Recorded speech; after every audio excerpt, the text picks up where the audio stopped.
Best varicose veins చికిత్సనే పొందండి. నొప్పి లేని చికిత్స కోసం సంప్రదించండి ఎబిస్ హాస్పిటల్. నమస్కారం డాక్టర్ ప్రదీప్ జోషి గారు. శ్రీమాత్రే. వేదిక్ నాలెడ్జ్ అంటే జనరల్గా చెప్తూ ఉంటుంది కదా, సరే పలానా ప్లేస్ ఈ విధంగా ఉంటే అక్కడ నెగిటివ్ ఉందని చెప్పేసి అంటూ ఉంటారని చెప్పేసి అంటారు. మనం విడిచిపెట్టాల్సినటువంటి స్థలాలు ఏముంటాయి, పోనీ విడిచిపెట్టాల్సినటువంటి ఇల్లు ఏముంటాయి, దాన్ని ఏ విధంగా బాగు చేసుకోవచ్చు అంటే రెమెడీ ప్రకారం కనుక చూసుకుంటే? శ్రీ గురుభ్యో నమః. శ్రీమాత్రే నమః. విడిచిపెట్టవలసిన ప్రదేశాలు, ఇల్లు ప్రదేశాలు అంటే ఇంకా ఇల్లు అన్నీ వస్తాయి. ఓకే, ఆఫీస్ అని వస్తుంది, ఇల్లు వస్తుంది, స్థలం వస్తుంది, ప్రతి ఒక్కటి వస్తుంది. ఈ స్థలంలో ఉండకూడదు అని చెప్పి కొన్ని నియమాలు చెప్పారు మనకి. ఎక్కడైతే భూమి ఎలాంటి భూమిని వదిలేయాలి, ఎలాంటి భూమిని వదిలేయాలంటే ఏ భూమిలో అయితే గనక స్వతసిద్ధంగా బొగ్గు పడుతుందో బొగ్గు, అలాగే ఏ భూమిలో అయితే గనక ఎముకలు పడతాయో, ఎముకలు వస్తాయో బయటకి, అలాగే ఏ భూమిలో అయితే గనక కంటక వృక్షాలు అంటే ఏంటి, ముళ్ళ చెట్లు, భయంకరమైన ముళ్ళ చెట్లు ఎక్కడైతే ఏ భూమిలో అయితే పెరుగుతాయో ఆ ప్రదేశాన్ని వదిలేయమని శాస్త్రం చెప్తుంది. ఆ ప్రదేశము ఉండడానికి యోగ్యమైనది కాదు అని చెప్తుంది. కంటక వృక్షాలు పెరిగిన చోటు, ఏ ప్రదేశంలో అయితే గనక, ఏ నేల అయితే గనక స్వతసిద్ధంగా వాసన వస్తుందో అంటే దుర్గంధం వస్తుందో, ఎక్కడైతే ఏ నేలలో అయితే ఆ వాసనకి మనము ఉండలేమో ఆ నేలలో మనము ఉండకూడదు, ఆ ప్రదేశంలో మనం ఉండకూడదు. అలాగే ఇల్లు గనక చూసుకుంటే ఏ ఇంట్లో అయితే గనక పూర్తిగా సరిగ్గా సూర్యరశ్మి పడదో ఆ ఇంట్లో కూడా ఉండకూడదు. సూర్యరశ్మి పూర్తిగా చక్కగా పడనటువంటి ఇంట్లో ఉండకూడదు. వెంటిలేషన్ సరిగ్గా లేనటువంటి ఇంట్లో ఉండకూడదు. ఏ ఇంట్లో అయితే గనక విపరీతమైన బూజు ఉందో ఆ ఇంట్లో ఉండకూడదు. ఏ ఇంట్లో అయితే గనక 10కి మించి బల్లులు ఉన్నాయో ఆ ఇంటిని కూడా వదిలేయాలని చెప్తుంది శాస్త్రం. బల్లులు కూడా ఎక్కువ ఉండకూడదు, ఇంట్లో ఉండొచ్చు కానీ మరీ ఎక్కువగా ఉండకూడదు. ఎప్పుడు ఇంట్లో బల్లి శబ్దం వినిపిస్తుంది అనుకో ఇంకా ఇల్లును వదిలేయాలని అర్థం. బల్లి ఊరికే అరిచిందనుకో ఆ ఇంట్లో ఉండకూడదు అని అర్థం. తర్వాత ఇంకోటి మోస్ట్ ఇంపార్టెంట్, ఏ ఇంట్లో అయితే గనక చెదలు ఎక్కువగా పడతాయో ఆ ఇంట్లో ఉండకూడదు. చెద పట్టిందంటే ఆ ఇల్లు, ఆ ఆఫీసు ఏదైనా సరే ఆ ప్రదేశాన్ని వదిలేయాలి. ఓకే. చెదకి ఉన్న సంస్కృతంలో ఉన్న పేరు ఏంటంటే వీటిని ఏకస్మృతి జీవులు అంటారు. స్మృతి జీవులు అంటే ఏకస్మృతి, వీటికి ఒకటే స్మృతి ఉంటుంది, వీళ్ళకి ఇంక వేరే పని ఏమి ఉండదు. వీటికి ఏకస్మృతి అంటే ఏంటి, తినడం తప్ప వీటికి ఏం తెలియదు, ఇంకా కొరుకుతూనే ఉంటాయి, తింటూనే ఉంటాయి. వాటికి ఇంకా వేరే ఏ పని ఉండదు, వాటికి ఇంకొక వేరే డిస్ట్రాక్షన్ ఉండదు. నిద్రపోవు, ఏం పోవు, ఎప్పుడు కూడా కొరుకుతూనే ఉంటాయి అవి. వాటికి డ్యూయల్ ఇది ఉంటుందన్నమాట లోపల. అంటే మన లోపల 12 గంటలు వీడి పని చేయడం, 12 గంటలు వీడి పని చేయనట్టు వీడి శరీరంలో 2 కణాలు ఉంటాయి. ఒక కణము కొరికే పని చేస్తుంటే ఇంకో కణం పడుకుంటుంది, ఇది అయిపోగానే ఇంకో కణం కొరికే పని చేస్తూ ఉంటుంది. దే నెవర్ రెస్ట్ అనమాట. అర్థమవుతుందా?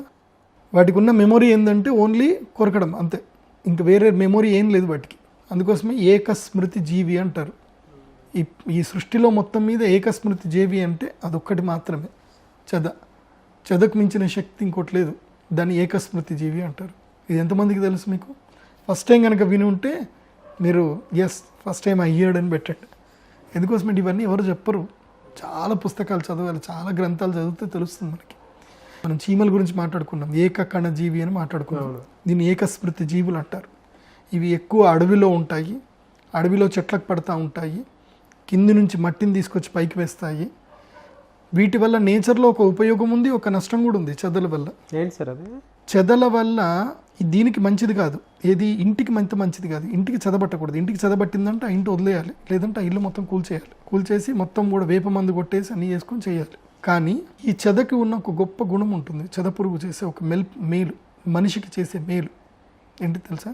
ఈ చెద పురుగు భూమి లోపల నుంచి దాదాపు ఒక 15 ఫీట్ల నుంచి భూమి లోపల నుంచి సారవంతమైనటువంటి ఔషధీ గుణమైన మట్టిని బయటకు తీసుకొస్తుంది. దానికి ఆ గుణం ఉంది. ఎప్పుడైనా చెట్టుకి చెదలు పట్టినప్పుడు నువ్వు చూడు, మట్టి మొత్తం కూడా పైన కప్పుకుంటుంది. అది దానికి ఎండబడదు, ఎండ వస్తే చచ్చిపోతుంది. అది ఎండబడకుండా ఏం చేస్తుంది అంటే మట్టిని మొత్తం కప్పుకుంటుంది. కప్పుకొని ఎంత ఇంజనీరింగ్ టెక్నాలజీ తెలుసా వాటిది, సూపర్ కట్టుకుంటాయి వాటి మట్టిని.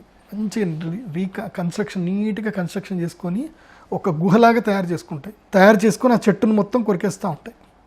మీరు ఎప్పుడైనా అబ్జర్వ్ చేశారా చెట్టుని ఎప్పుడైనా చెట్టుకి చెదలు ఎట్లా పడితే ఒకసారి చూడండి.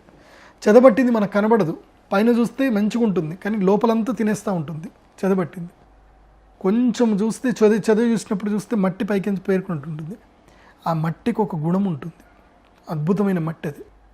ఆ మట్టిని తీసుకొని తేనె కలుపుకొని ఎక్కడైతే దద్దులు కురుపులు అవుతాయి కదా, ఇవి గండు చీమ కుట్టినా కందిరీగ కుట్టినా కొన్ని రకమైనటువంటి కురుపులు ఉంటాయి. ఆ కురుపులకి స్కిన్ ఎలర్జీస్కి అది ఒక మంచి ఔషధం. ఆ మట్టిని తీసుకొని దాంట్లో తేనె కలుపుకొని లేపనం చేసుకుంటారు. కాలిన గాయాలకు చాలా అద్భుతమైన ఔషధం అది. కాలిన గాయాలైతే తేనె పెట్టుకోవాలి. ఈ మట్టితోటి తేనె పెట్టుకున్నాం అనుకోండి తొందరగా హీల్ అయిపోతుంది.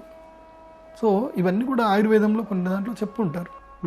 మట్టితోటి కూడా ఆ లోపల ఉండే మట్టి సారవంతమైన మట్టితోటి శక్తి బాగుంటుంది. సో సరే, ఈ చెదలున్న ప్రదేశాన్ని వదిలేయాలి. మళ్ళీ ఎక్కడైతే ఎలుకలు విపరీతంగా ఉంటాయో ఆ ప్రదేశంలో కూడా ఉండకూడదు. ఎలుకలు ఉండే ప్రదేశంలో ఉండకూడదు.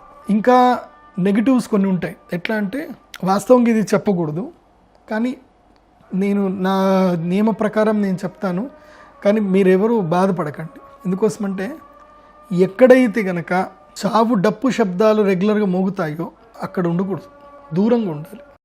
కానీ ఇప్పుడు ఊర్లోనే శ్మశానాలు అయిపోయినాయి, డప్పులు రోజు మోగుతూనే ఉంటాయి. అది తప్పదు, కానీ అలాంటి ప్రదేశంలో ఉండకుండా ఉంటే మంచిది.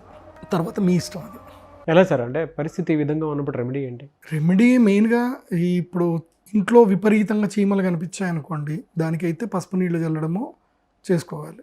ఇంకా పెస్ట్ కంట్రోల్ ఎట్లాగూ ఉంటారు, పెస్ట్ కంట్రోల్ తోటి పని చేయించుకోవాలి. కానీ ఇవి రావడం ఏంటంటే ఒక విధంగా దుష్ట సూచకం, చెడు సూచకం అన్నమాట.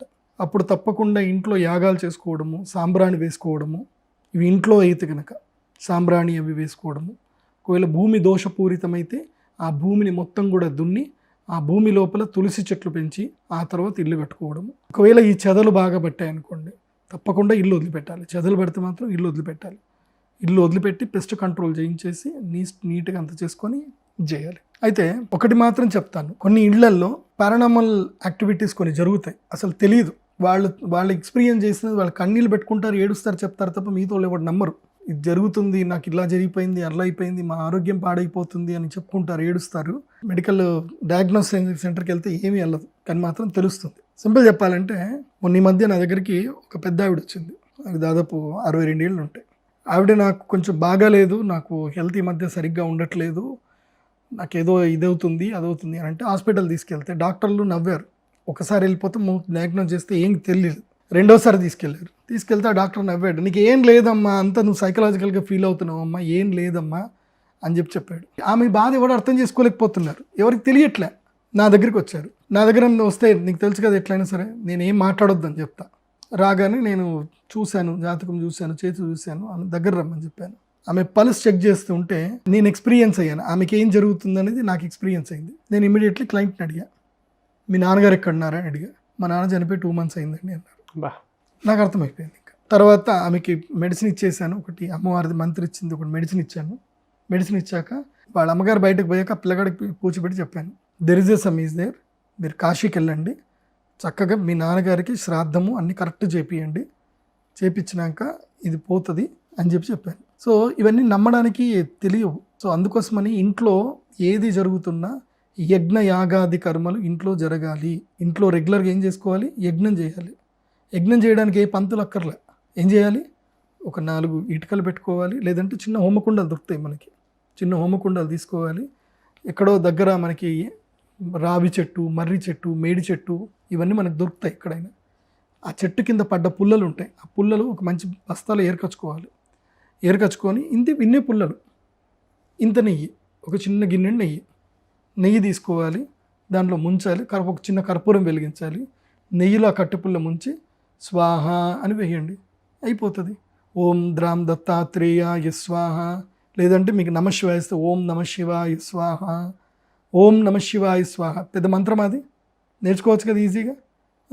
చక్కగా పంచ కట్టుకొని పెట్టేసుకొని ఓం నమశివాయ స్వాహ అని వేయండి. ఆ యొక్క అగ్నిలో నుంచి, ఆ ధునిలో నుంచి ఆ సమిధలు, నేను చెప్పిన సమిధలే వేయాలి, ఏ దొరుకుతా కట్టపుల్లలు వేయకూడదు. సమిధ అంటే అర్థమైంది తనకు తానుగా రాలిపోయినటువంటిది, వెళ్ళి చెట్లు తుంచి దేయకూడదు, గుర్తుపెట్టుకోండి.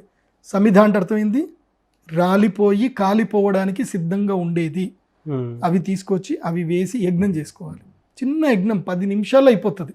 ఎంత చిన్న హోమకుండం పెట్టుకోండి, ఇన్ని పుల్లలు తెచ్చుకోండి, ఓం నమ శివాయ స్వాహ అని వేయండి. ఆ అగ్ని తేజస్సుకి మీ ఆరా ప్యూర్ అవుతుంది, మీ ఇంటి లోపల కూడా మంచి ఎనర్జీస్ వస్తాయి. ఆవు పిడక ఉంటుంది, ఒక ఆవు పిడక తీసుకోండి, ఆవు పిడక మీద కర్పూరం వెలిగించండి, వెలిగించి ఆవు పిడక మీద నెయ్యి వేస్తా పోండి, పిడక చక్కగా వెలుగుతుంది. ఆ వాసనతోటి ఇల్లంతా మంచి ఎరిగిపోతుంది, ఏ అరిష్టాలన్నీ పోతాయి. ఇది మనకి యాన్సిస్టర్స్ మన పూర్వీకులు చెప్పిన మంచి రెమెడీస్. ఇంకోటి భయంకరమైనది ఉంటుంది, దీన్ని అష్టదిగ్బంధనం అంటారు. అది మీకు చెప్తాను. నల్ల ఉప్పుతో చేసేది ఒక క్రియ ఉంటుంది, అది చేసుకుంటేనే ఇంటికి క్షేమంగా ఉంటుంది. ఎందుకోసం అంటే ఎంతోమంది ఎన్నో బాధలతో నా దగ్గరికి వస్తారు, నేను ఇట్లాంటి కేసులు నేను హ్యాండిల్ చేయనని చెప్పేస్తాను వాళ్ళకి. అందుకోసం మీకు రెమెడీస్ ఇక్కడనే చెప్తాను, ఈ రెమెడీస్ మీరు చక్కగా ఫాలో చేసుకోండి. ఎవరి దగ్గరికి వెళ్ళకండి, నా దగ్గరికి కూడా రావద్దు ప్రాబ్లమ్స్ ఉన్నాయని చెప్పి. Thank you sir, thank you so much doctor Pradeep Joshi గారు. శ్రీమాత్రే.